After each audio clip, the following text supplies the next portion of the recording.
Hello everybody and welcome back to Crypto Oracles. In today's video, I'm going to explain to you in very simple terms how to place orders on Binance to make sure you never lose money and to make sure you take profits or have your stop losses in place. We're going to take a look at how you can deposit and withdraw funds, how the wallets work, and how the order books work. So don't forget to subscribe and smash the like button. We just opened our Discord a couple of days ago and we had hundreds of people joining, asking questions about cryptos, NFTs, trading, and so on. So definitely check out the link in the description down below and feel free to join and ask any questions. So let me get right into it. So if you're new to the world of cryptos, you probably heard about Binance. Binance is one of the major exchanges currently out there. And if we start by taking a look at their homepage, which is this page I have here on my screen, we can see that once you have the website open up, you have definitely a lot of things that you can check. There is a lot of buttons. So where do you go from here?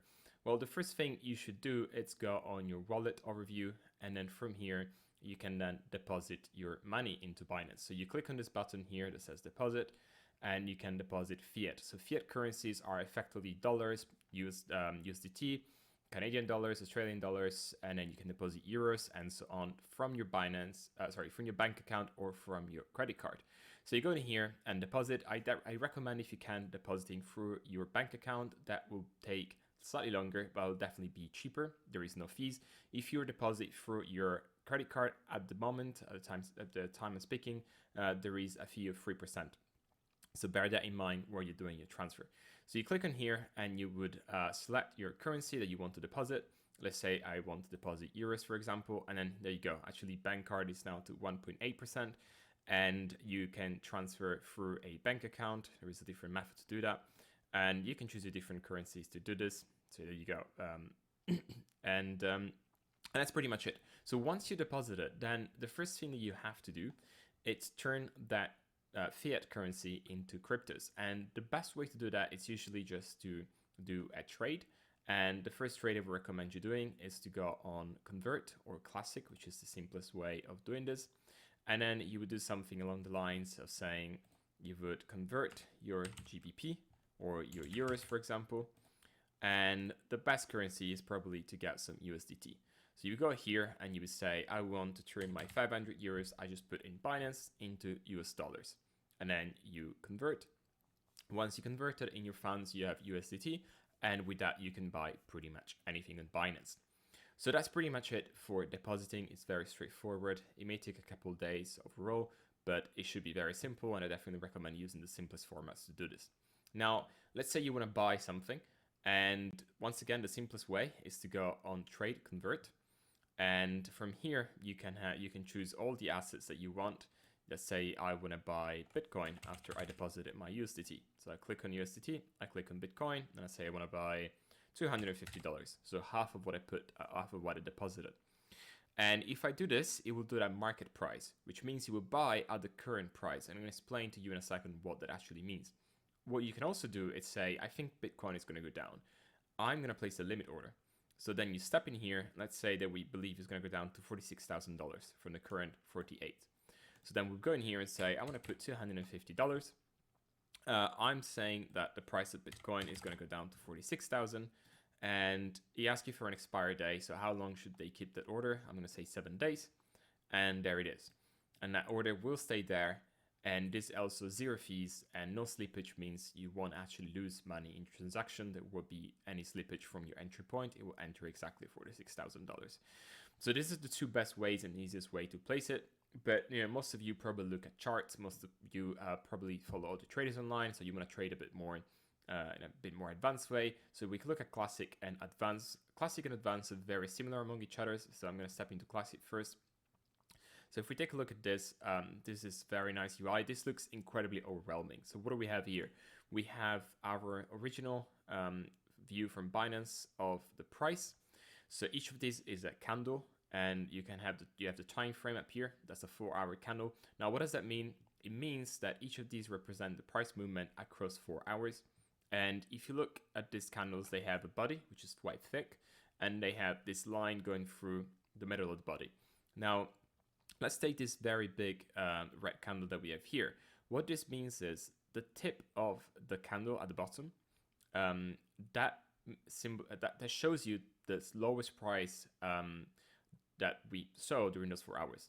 the top shows the highest price. And the body of the candle shows where the candle opened and where it closed. And of course, if it's a red candle, it means that the price went down. So it opened, for example, at this level here, where my cross is, and it closed here.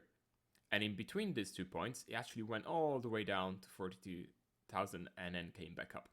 If we take a green candle, let me find a good one.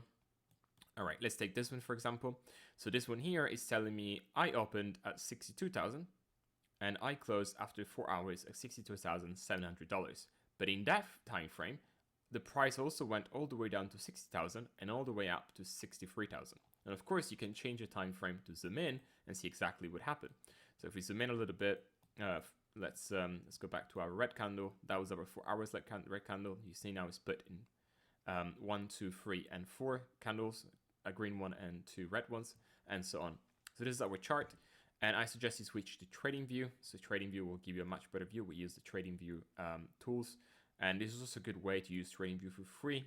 You can basically select all your indicators. You have a long list of indicators from here, which you usually would have to pay for.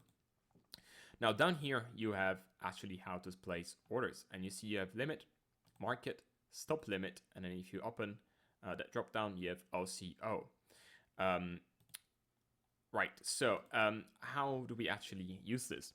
So first one, let me actually show you with something that I am happy to buy right now. This is just to give you a little example.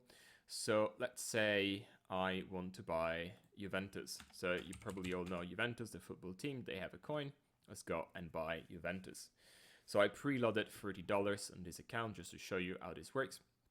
And let's go on a very small time frame. Let's go on 1 minute and make this chart a little bit bigger.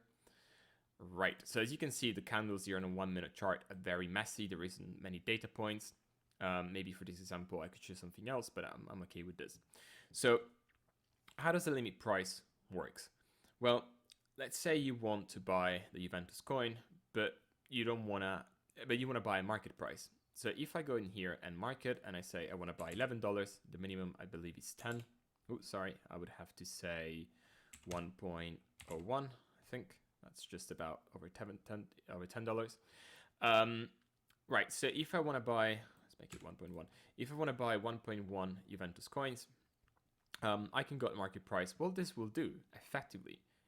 Look at the side here. This is the book. So the book has all the trades, and it has the buy, which is called bits, and the sell, which is called asked. So asks is how much people are asking, and bits is how much people are willing to pay to obtain their token. So if you look at this, the first person that is trying to buy Juventus is willing to pay $8.99. And the first person that is selling Juventus is willing to sell it for $9. So there is a spread of 1 cent. That's exactly what the spread is. And we can turn that into a percentage. It's probably a very tiny percentage. Sometimes you will find very high spreads. That's a perfect arbitrage opportunity where you can buy and sell very quickly in between the two sides. So here, what I do when I effectively buy at market, what it means by at market is I'm going to go and take the first guy. So that's what it means. You're buying a 9 in this case, which is the mid. But in reality, what you're doing is taking this level of the book. You're taking this guy. Now, this guy, as you can see, is selling 80 Juventus coins. If I wanted to buy 90, I would take 80 from here, and I would take another 10 from the next level. So effectively, buying at market, I wouldn't buy a 9. I would buy 80 coins at 9 and 10 coins at 901. So you can see where this is going. If you're buying a lot of Juventus or a lot of a very tiny coin, and you can see the value in dollars on the right-hand side here, $700, $560. Let's say I came in here with $10,000, and I wanted to buy $10,000 of Juventus. Well, I would take 1, 2, 3, 4, 5, 6, 7, 8, 9 levels before I could be fully filled, before I would actually get all my Juventus coins. So it means that I wouldn't buy them all for $9. I would buy them in between 9 and 9.08, which is quite a lot. It's quite a big difference, right? We're talking about 8 cents more on something that only costs $9. So I wouldn't want to do that. Therefore, what I would do, I would place a limit order. And I can show you my limit order going in. So let's say I wanted to buy at 8.96. So I'm going to be this guy. I'm going to add my Juventus. It's currently 594. We're going to add $11, which is 1.2. So this should be 595.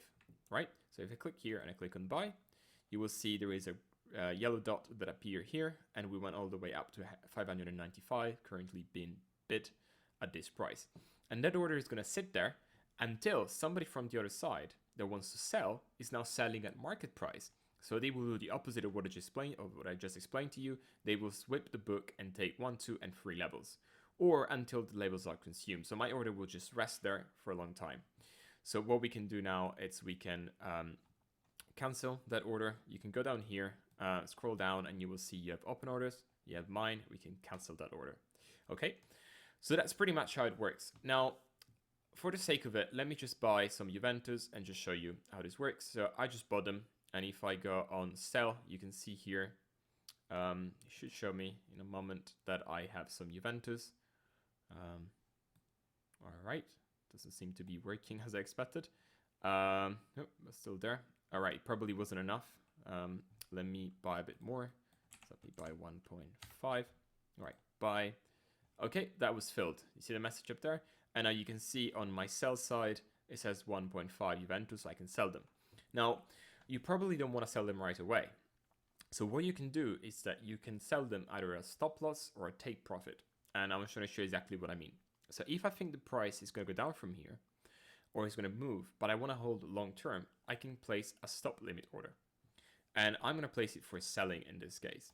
So I'm going to say, when the price of Juventus reaches $8, open a limit order for $7.80 and sell all of my Juventus coins, 150.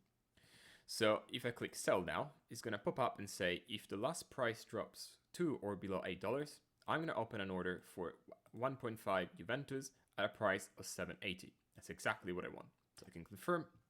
And if the price drops, and we can look at a chart, let's look at a 4-hour chart. And if we open this chart to make it a bit bigger, we should see that if the price drops below 8, which is actually very hard to see here because it probably never did drop below 8. There we go. So if it drops below 8, let's open an order at 780. And then it's going to sell for me. So it's automatically selling for me. You should always have a stop loss. Now, let's say that I also want to take some profits. I believe that from here, because we're in such a low point, so if you look at the chart, we're very, very low. I believe it's going to go up very quickly, like this big spike that we had the other day. So what I can do, it's open a OCO. So an OCO order, it's basically one cancels the other. So one order cancels the other order, which means you can say, I want to sell if the price reaches my level, for example, $12. But I also want to sell if it falls too low. So in here, the first box that you have, it's your take profit level. I'll say $12. The second box you have, it's when you want to trigger your stop loss. And we said we want to do that at $8. And the third box is the order that you want to open at $12 when it drops below $8. So it's a bit confusing because you're probably wondering, well, why don't we put two numbers for each for the take profit and stop loss? It's just the way Binance work. Other exchanges will allow you to put two completely separate orders and sell all of them. And if I click sell, it will now open two orders down here. You can see them down here. And it says that among these two, we have one of them, which is triggered when the price reaches $12, and the other one, which is an order for $7.20 and is a trigger condition for when the price reaches below $8. So that's how the OCO works. I definitely recommend using OCO orders all the time. I don't see why you shouldn't. Take some profits. Maybe don't set the slide to 100%, maybe set it to 50. So that's how the book works. That's how the orders work. And you can take a look at the advanced chart. This actually looks very similar. It's a slightly better view in my opinion. I like it a bit better. It gives you more space to see. You can see the trades down here, what people are trading, and how people are looking at the current token that you're looking at. And now there's the orders. I'm going to cancel them for now. I'm just going to go and sell at market price. So it's going to sell it immediately. I don't want to hold Juventus coins. There we go. So we sold it. Now let me show you something else. Let me show you how to transfer Juventus coins outside of Binance. And actually to do that, sorry about this, I'm going to have to buy them again. Right, so we just bought them again. Now, if you want to transfer them outside, you would go on wallet, you would go on fiat and spot or overview. And then from there, you can click on the withdraw button. So we click on the withdraw button, and from here, we should be able to tell Binance which wallet we want to withdraw them to. So you can see here, it's asking me what I want to withdraw. I want to withdraw cryptos. And if we click on cryptos, it's now saying, okay, what do you want to withdraw? We're going to say, I want to withdraw Juventus. All right. And then it's saying, where do you want to withdraw? And then I have a series of addresses that I'm using here to withdraw. And you can see some of my past withdrawals down here. So you see some of the ones that I did in the past. Right. And lastly, the other thing that I want to show you, it's what you can also do. It installed a wallet in your extensions. It's called the Binance Chain Wallet. So if you click on it, this is my wallet. It's currently empty. I'm just using this as a test for this video. And what you can do here is you can do receive on this wallet, and you can click on Wallet Direct. So Wallet Direct is going to show you all of the assets that you have in your wallet. And then if we go on Juventus, that's our Juventus coin. And then we can click on it and we can say, I want to transfer all of them. It will tell me what the fee is, 0.01 Juventus, which is less than a cent. And we click next, and it will transfer the coin on my wallet. Once I have them on this wallet, I can go on another exchange, like let's say Pancake Swap Finance. And then from here, you can go, for example, on Trade Exchange, and you can select the coin. They should definitely have Juventus. If they don't, you can add it. There we go. And then from here, from Juventus, you can swap it for some other coin that is not listed on Binance. And that's how you get them out and, you know, trade for something else. Let's say I want Beta. And then I can say, I'm going to trade my, I'm going to connect my wallet and I'm going to swap the two. So that's how it works. I hope this video was helpful. I hope it was insightful and you understood a bit better how Binance works and how placing orders on Binance works. Feel free to ask any questions in the comment section down below. Feel free to reach our Discord and ask questions there. Don't forget to check our Telegram chat, our Instagram, and our Twitter. Thank you for listening, and I will see you next time.